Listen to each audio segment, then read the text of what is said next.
Welcome back, everybody. Working on 4Runner again. Took it out, my buddy and I, and thrashed on it a little bit, broke some stuff. We had to put a new alternator on it. Of course, that broke on us when we were way up in the hill, probably 30 miles. So, and it was dark. So we bombed down the hill with no headlights and no heater just to conserve the little bit of battery we did have. And I ended up driving it all the way home. Didn't even need to recharge it. Got to love the Optimas. Ignore the bungee cord. I did just buy a battery box for it too, so I got to put that in. Today, however, go around this way, we are going to work on finishing out the tunnel. I told you guys I wanted to show you a little bit more about what I was going to do there. And here you can see the mess that I am already recreating. This is where I ended up leaving the tunnel at last time. This was cut perfectly back behind it, so you can see from the torque and everything, even with bomb-proof mounts in the engine and on the transfer case, it ended up tweaking right here. So we're going to cut further back, and you can see it collapsed here as well. It's kind of hard to see with the light. There you go.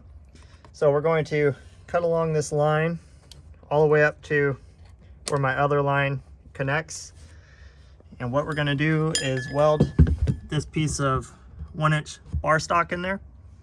We'll come back an inch, weld one on the back, do it on the other side as well, and that's going to allow me to build a quick and easy trans tunnel that'll bolt directly into those bars. So I don't even know if I'm going to bolt it. I might just tech screw it, because I do plan on flat bellying this at some point. So this is going to have to go. The whole trans tunnel is going to be cut apart, different seat rails. I mean, everything's going to change. So this is just a quick and dirty, make this work. I'm going to go ahead and get that cut out. I already cut those bars. Those are 20-inch long. And then the center one should be about 8 inches. So we're going to go ahead and cut it. All right, I got the rest of that cut out. I got it all mocked up to show you guys. I didn't weld it in yet. I was going to say that I'm going to stitch weld it and seam seal it, and that is still my intention.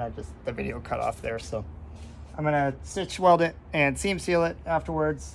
It's all temporary, but I'll do that when I go to do the flat belly anyways. I'm going to do it the same way. So this is how it ended up turning out. You can see how much bigger this hole is than what it used to be.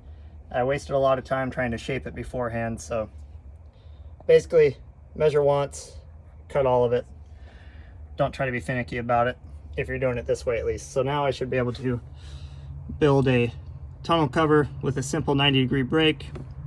I might even taper it from smaller to larger over to here. Just make it look nice. Go up and over. And then I have the factory shifter bezel with the shapes in it that my buddy is going to plasma out, or I might plasma out at work, and then all the boots will fit in there perfectly, and they'll bolt in separately. So the tunnel will come in from either side, and then the top will bolt it all together. So should look pretty good. I'm gonna go ahead and get this welded, get this cut, and next time you see it will probably be at my place of work, building up a little, probably just piece of aluminum for the trans cover. All right, well, we're at my place of work, so I'm gonna make this short and sweet.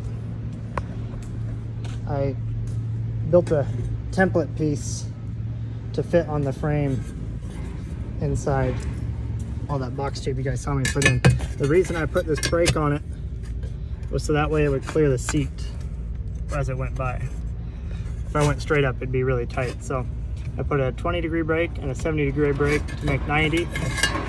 And then I've pulled measurements off the back forward for my center line here. And then I notched it a little bigger than it needs to be here. And now I'm just going to hole saw this out and connect the dots. All right, it's the next day, as always. I got it done. I did finish it last night, or I finished the video last night, but I didn't really like how it ended, so I'm reshooting it. It wasn't painted anyways, and it wasn't sealed. So this is the actual final product of the transmission tunnel here. So you can see I did go ahead, and I can show you this side. I did go ahead and insulate it with just some cheap Amazon sound insulation and heat insulation. I made some front and back caps for it, And I threw in some cup holders as well. I went to Burger King specifically so that way I could get the biggest cup that I know I would ever put in there, and I'm able to fit 2 of them, so that worked out good.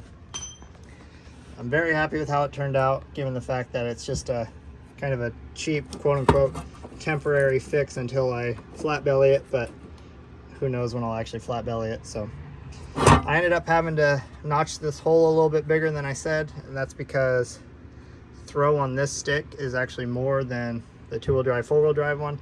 I knew that, I just didn't take it to account when I did it, so that was an easy little fix. It looks pretty good. And again, all this is going to be covered with that beauty ring that's going to hold the boots at whatever point I get around to doing that too. So I'm really happy with it. Let's see if we can slide this piece in here just to show you guys the final product looks like. Of course, I just got my fingers and some seam sealer. Love that. But there's the final product. Threw some shitty semi-gloss paint on it. It's way too cold to paint, so I threw it in front of the heater and it looks kind of trashy, but that's fine because again, it's temporary, and if you've seen the rest of the rig, it's a pile anyways. So I'm going to end it off here. Hope you guys enjoyed the video and get some ideas from it. The next one I'll probably build a little nicer, but that's going to come all the way down into the floor here, into the seat bracket. It's going to change a lot of things. So for right now, I'm real happy with how this is, and I appreciate you guys for watching, and hopefully we'll be on the camper on the next video. So thanks.